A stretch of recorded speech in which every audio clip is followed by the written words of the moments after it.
hari Jumat tanggal 11 Oktober ya Bu ya, ada penyuluhan promosi kesehatan tentang dagu sibu. Datang ya Bu ya, di sini di lokasinya Aula Desa Air Hitam ya. Oh iya, baik. Ini Iya, untuk bagus ini ya. iya, nanti bisa hubungi kontak Rahma Pratiwi sama Putri Yasoli. Datang ya nanti ya Bu ya. Baik. Bu, insya Allah nanti Iya, terima kasih ya Bu ya. Iya. Pamit ya Bu ya. Iya, Assalamualaikum warahmatullahi wabarakatuh. Waalaikumsalam warahmatullahi wabarakatuh.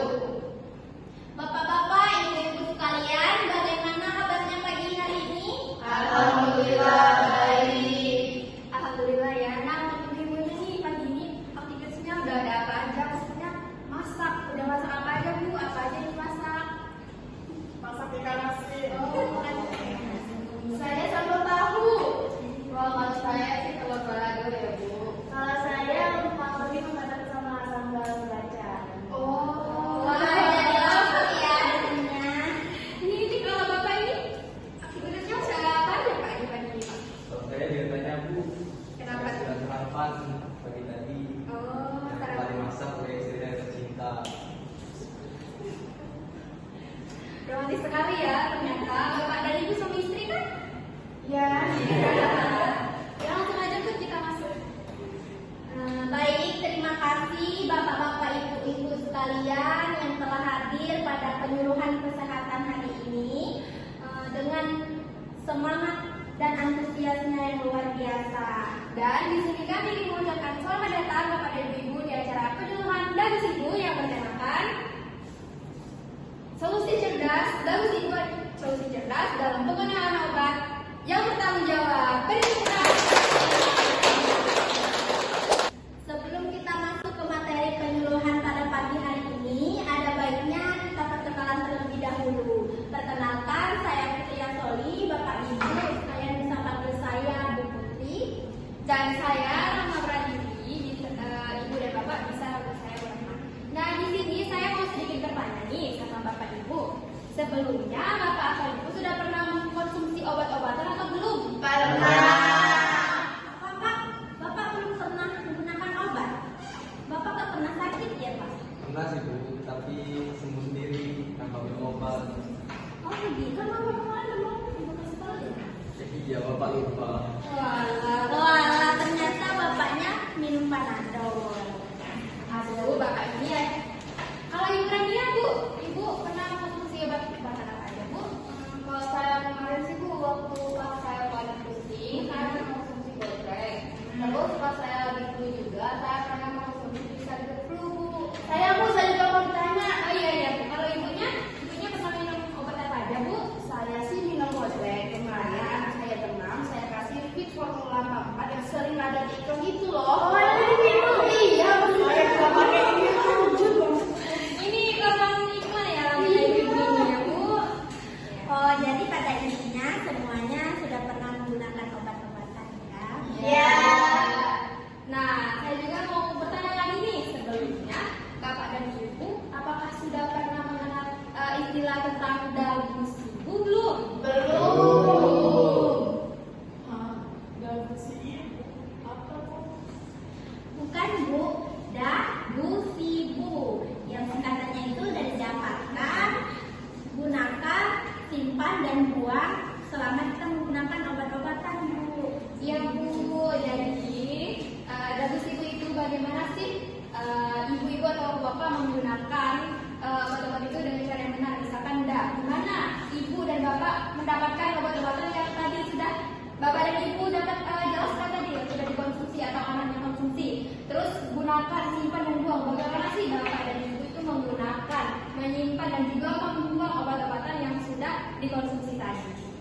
Nah, untuk lebih jelasnya lagi, di sini kita akan menayangkan video animasi tentang dagu sibu. Diharapkan untuk ibu dan bapak dapat menyaksikan videonya dengan cara sekarang ya, Bu ya. Iya.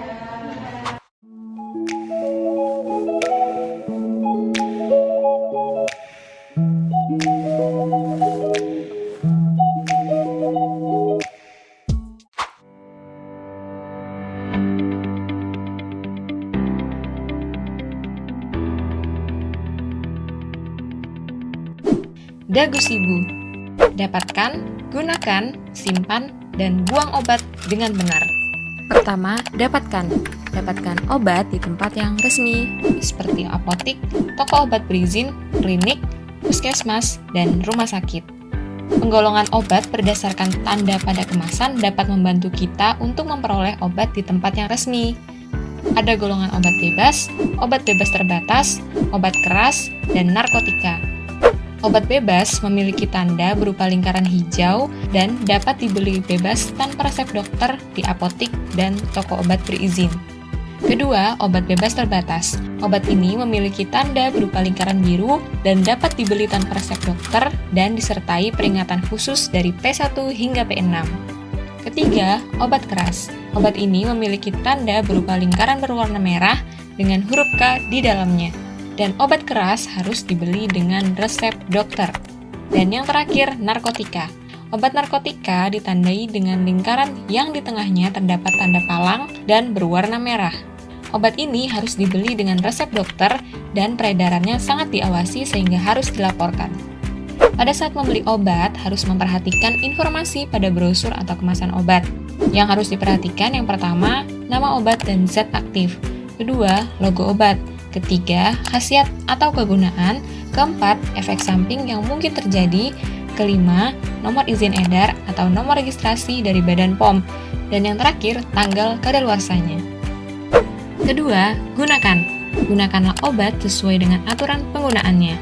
Sebelum menggunakan obat, harus mengetahui 3 hal, yaitu dosis, aturan, dan lama penggunaan. Dosis adalah takaran obat yang dibutuhkan untuk mencapai efek pengobatan yang diharapkan. Aturan penggunaan obat berkaitan dengan frekuensi minum obat, karena kandungan obat di dalam tubuh memiliki jangka waktu tertentu. Oleh sebab itu, waktu untuk minum obat harus sesuai dengan aturan yang sudah ditentukan. Contohnya, 2 kali sehari 1 tablet. Artinya, dalam sehari obat tersebut digunakan 2 kali pada pagi dan malam hari.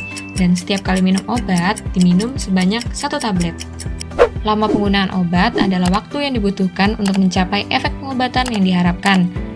Jangan lupa sebelum menggunakan obat, pastikan terlebih dahulu obat masih dalam kondisi yang baik dan tidak rusak. Simpan. Simpanlah obat dengan cara yang benar. Pertama, perhatikan dan ikuti aturan penyimpanan pada kemasan obat. Kedua, letakkan obat jauh dari jangkauan anak-anak dan terhindar dari matahari langsung. Ketiga, simpan obat pada kemasan aslinya. Dan yang terakhir, jangan melepas etiket yang menempel pada obat. Keempat, buang. Buanglah obat dengan cara yang benar. Pertama, hilangkan semua label dari wadah obat.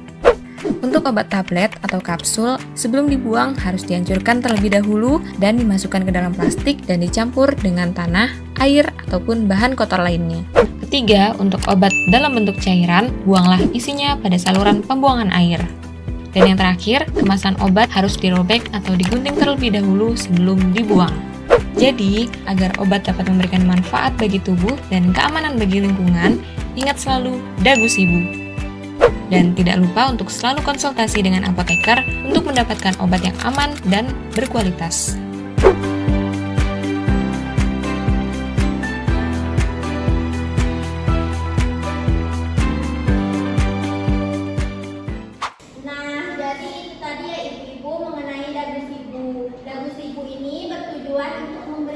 Informasi kepada masyarakat tentang cara mengenai penggunaan obat yang baik dan benar. Sebelumnya kita review sedikit terlebih dahulu. Yang pertama itu DA. Apa tadi DA? Ya, benar sekali, dapatkan. Nah, dapatkan ini maksudnya di mana ibu bapak bisa mendapatkan obat yang mau digunakan. Itu bisa ibu bapak bisa dapatkan obat tersebut di apotik, toko obat yang berizin, klinik, puskesmas ataupun rumah sakit. Kemudian bapak ibu juga harus tahu penggolongan obat itu apa saja. Penggolongan obat itu ada 4 macam. Yang pertama itu obat bebas. Obat bebas ini dia berwarna hijau dan lingkarannya berwarna hitam. Ini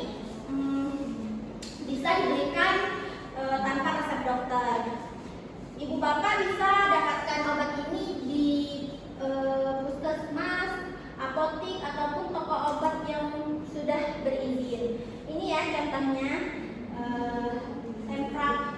sirup tempra.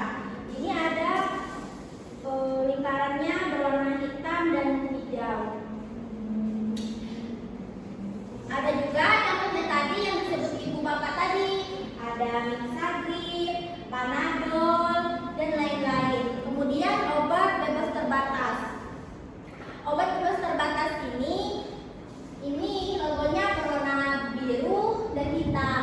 Ini juga sama seperti obat bebas, dia bisa didapatkan di toko obat yang resmi, di apotek maupun puskesmas. Tetapi ada peringatan khusus di golongan obat bebas terbatas ini. Contohnya yang disebut sama Ibu Novi tadi, sirup fix formula 44. Ini juga nih, ini ya.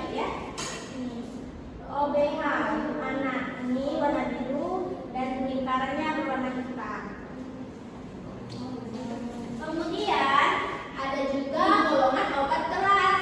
Obat keras ini harus dibeli.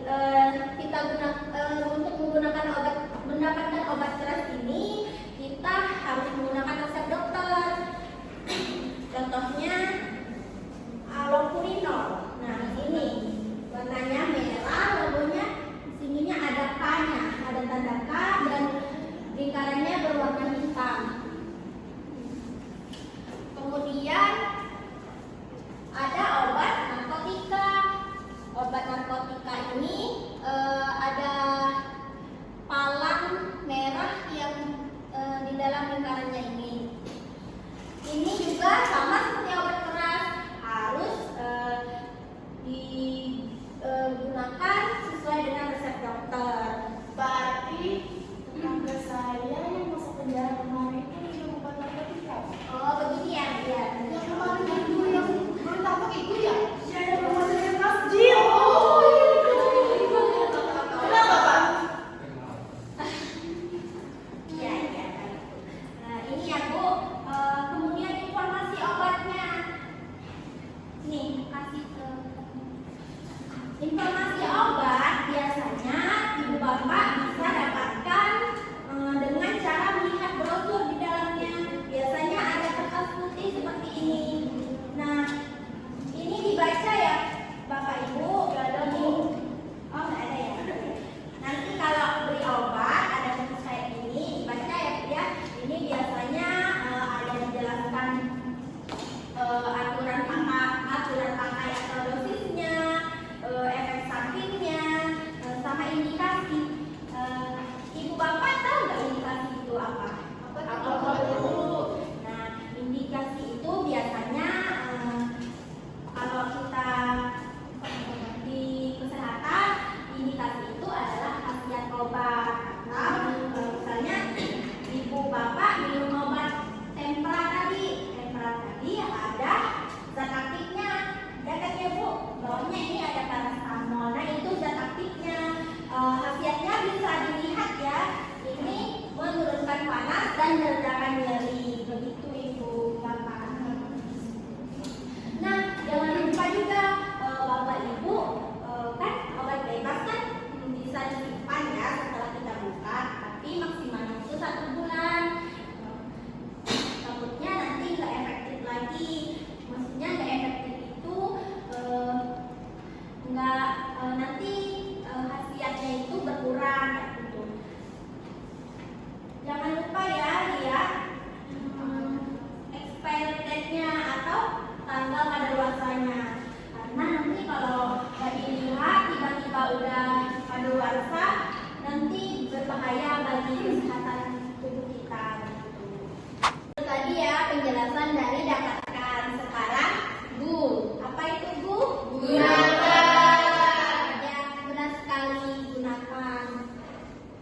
gunakan obat. Adapun hal-hal yang harus diperhatikan sebelum kita menggunakan obat itu ada 3 ya Bapak Ibu. Yang pertama dosis, kemudian aturan penggunaan, dan lama penggunaan obatnya.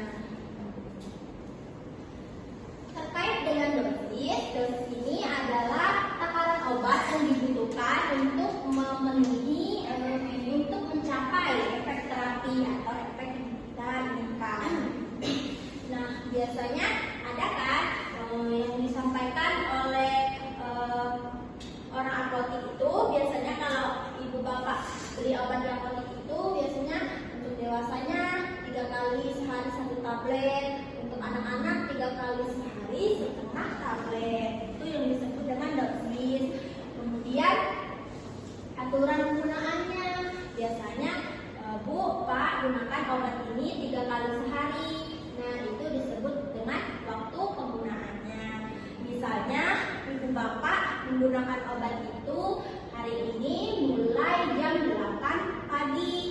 Misalnya aturan pakainya kata orang apoteknya 2 kali sehari diminum 2 kali sehari ya Bapak Ibu. Artinya misalnya ibu Ulan minum obatnya di jam 8 pagi. Nah, nanti di jam 8 malam diminum lagi. Begitu ya, setiap 12 jam.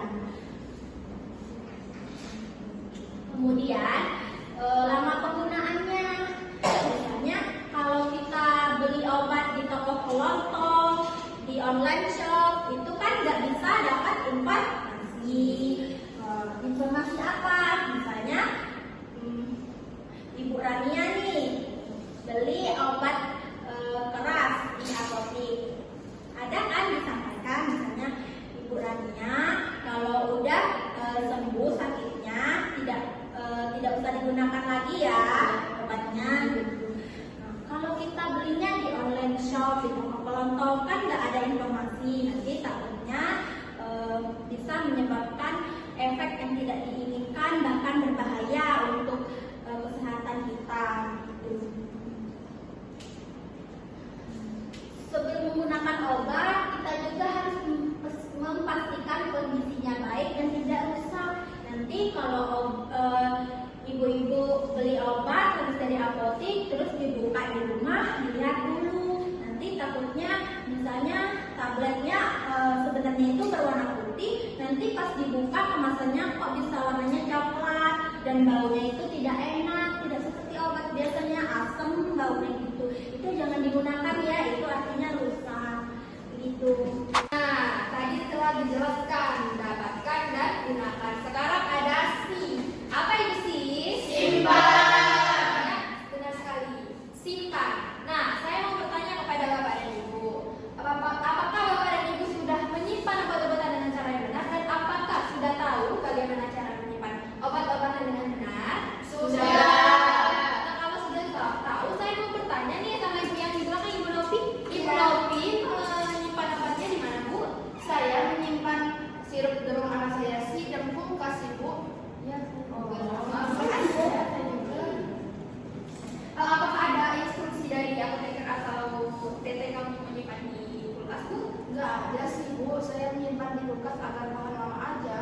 Oh, begini ya Bu, ya Bu. Kalau obat-obatan sama makanan itu beda ya Bu ya. Memang kalau makanan habis, kita sering kan kalau makan terus masih ada sisa, biar besoknya dapat dimakan lagi, kita simpan di kulkas biar tahan lama kan. Ya betul, tapi kalau obat beda Bu. Obat itu kan obat itu mengandung bahan-bahan kimia dan zat kimia, jadi dia berbeda. Kecuali kalau memang kan ada instruksi dari apoteker atau TTK-nya untuk ya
disalin ke botol yang lain. Terus botol obatnya dijadiin apa? Pak? Dijadiin botol kecap misalkan. Dijadiin botol minyak. Gimana tuh kalau nanti mau minum obat ternyata minumnya minyak? Kalau itu jadi minumnya kecap, gimana tuh? Apa nggak bahaya? Ya kan? Ya. Jadi jangan digonta-ganti ya wadahnya itu. Jangan, pokoknya jangan bandel lah ya, lupa. Bisa dimengerti? Bisa. Nah yang terakhir itu ada menyimpan jauh dari jangkauan anak-anak. Nah, di mana di sini kita sama-sama tahu kan anak-anak itu, apalagi anak-anak yang suka main masak-masak kan. Nanti dia ketemu obat terus dibukanya terus diminum saya main masak-masakan.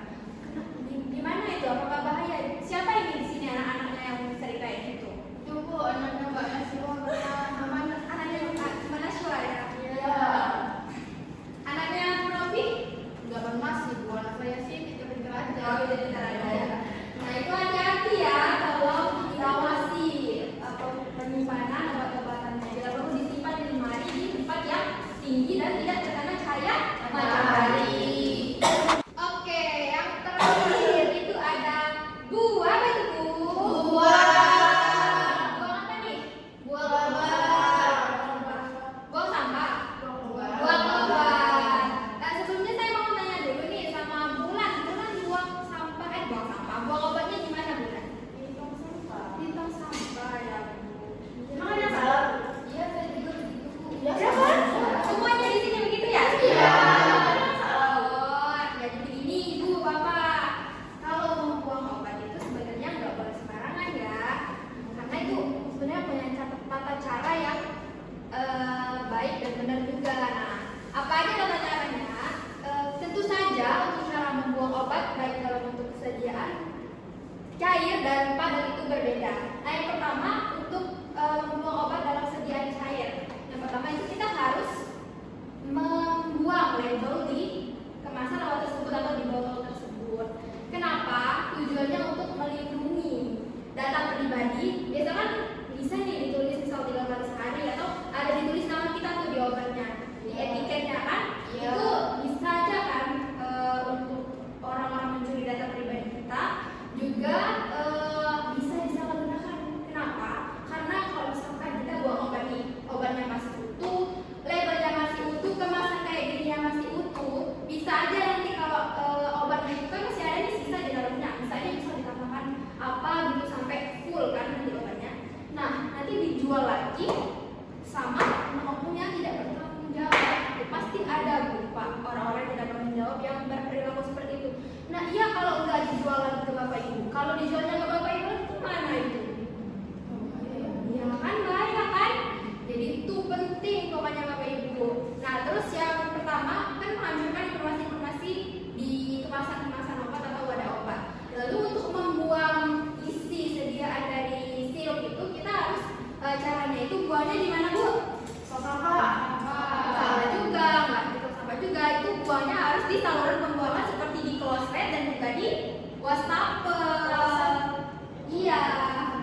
Klosetnya kan untuk BAB apa itu Bu yang di WC? Oh, lubang WC. Iya, lubang WC. Oh iya, lubang WC Bu ya. Itu kan memang saluran pembuangan. Gimana kalau kita buang sirupnya ke tanah, ke sembarangan itu kan bisa menyebabkan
cair dan juga padat. Nah, jadi jangan sembarangan ya ibu bapak. Itu memang terlihat sepele sih buang obat aja. Bisa aja nggak membuang di sampah enggak sepele itu. Kalau kita salah, itu bisa menyebabkan pencemaran lingkungan dan juga bisa membuat oknum yang tidak bertanggung jawab itu memanfaatkan hal-hal tersebut sehingga terjadilah hal-hal yang tidak diinginkan. Ya, bisa dipahami ya Bapak Ibu? Bisa. Sudah selesai tentang bagus Ibu. Sekarang kita masuk ke sesi tanya.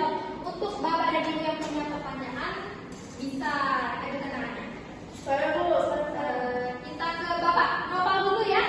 Silakan Pak Nopal. Baik Bu, terima kasih. Izin bertanya Bu, bagaimana Bu kalau minum kapsul cangkangnya dilepas? Apakah bisa Bu? Nah, itu terkait dengan Bu ya, gunakan. Di sini ya Bu Putri ya, saya jawab. Baik, terima kasih Mbak Zizi atas pertanyaan. Pak Nopal atas pertanyaannya. Jadi kronologis seperti ini ya Kak. Kita sama-sama tahu kalau obat itu banyak ya tersedianya. Ada yang sirup, ada tablet, ada cangkang. Ya memang obat-obat itu dibuat dalam persediaan itu untuk ya ada tujuan-tujuan khususnya. Kayak misalkan untuk sirup itu untuk orang-orang yang nggak bisa minum tablet kan. Nah kalau untuk cangkang, kenapa dia dilapisi? Ya memang karena serumnya itu mungkin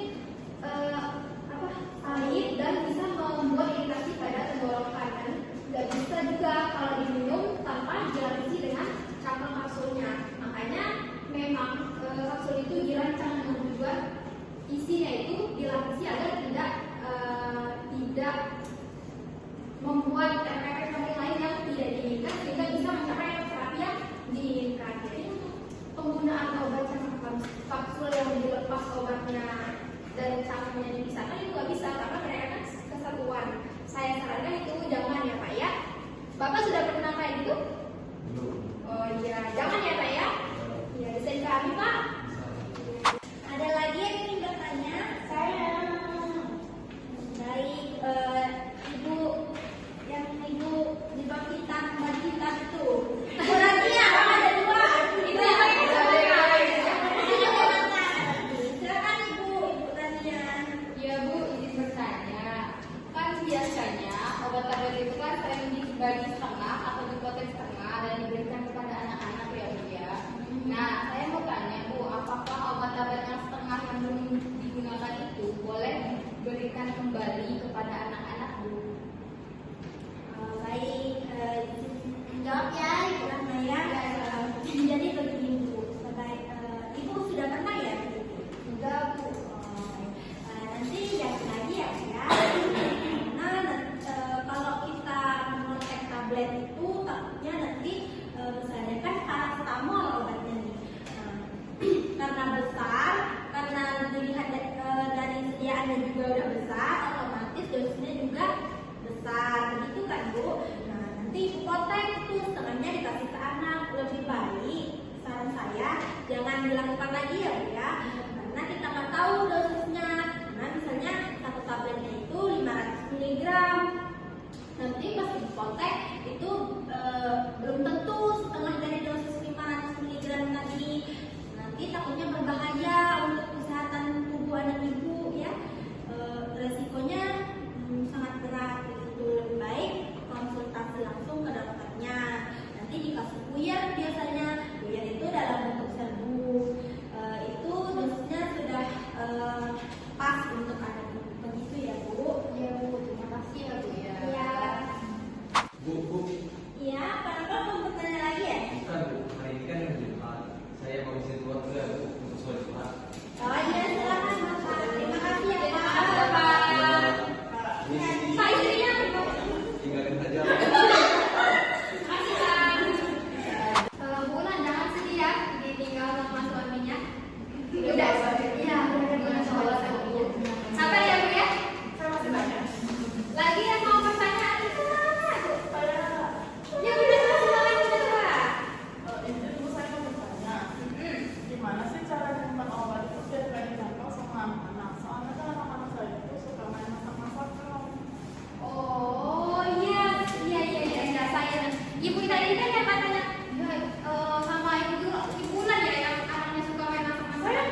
informasi-informasi cara penggunaan dosisnya gitu ya Bu.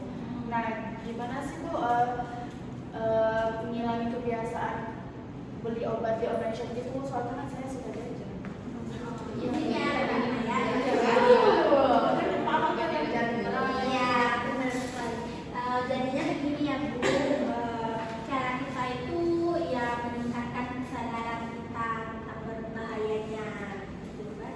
Kalau kita beli obat di online shop tadi, seperti yang saya jelaskan tadi pada materi tadi kan, kalau kita tidak membeli obat di toko kelontong itu tidak diberitahukan tentang informasi dan kita juga tidak bisa berkonsultasi begitu Bu. Sebaiknya ibu lebih rajin ikut penyuluhan masyarakat misalnya seperti hari ini. Nah ini kan bisa menambahkan wawasan ibu sebagai masyarakat tentang cara menggunakan obat itu dengan baik dan benar, cara mendapatkan obat itu seperti apa, gimana, begitu ya ibu kan? Bisa dipahami? Selanjutnya ada lagi. Saya Bu yang terakhir. Oh gitu. Iya ya. Mengingat waktu juga udah mau salat zuhur, jadi Ini yang terakhir, yang terakhir ya. Izin bertanya Ibu, jika obat ini sudah dibuka dan dikonsumsi, apakah boleh digunakan lagi untuk sakit selanjutnya? Bisa diulangi Bu? Jika obat ini, kan kita beli obat nih, udah dibuka kemasannya, udah dikonsumsi, apakah boleh digunakan lagi jika terjadi penyakit itu lagi? Oh, tergantung ya Bu Novia, tergantung obatnya, misalnya seperti obat antibiotik, misalnya sirup. Nah, sirup ini kan antibiotik biasanya dikasih tahu sama tenaga teknis kefarmasiannya, atau biasanya ibu sering lihat orang petugas kesehatan yang ngasih obat ke ibu itu, itu disebut dengan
sembarangan, jadi lebih tahu bagaimana cara membuang obat yang baik, terus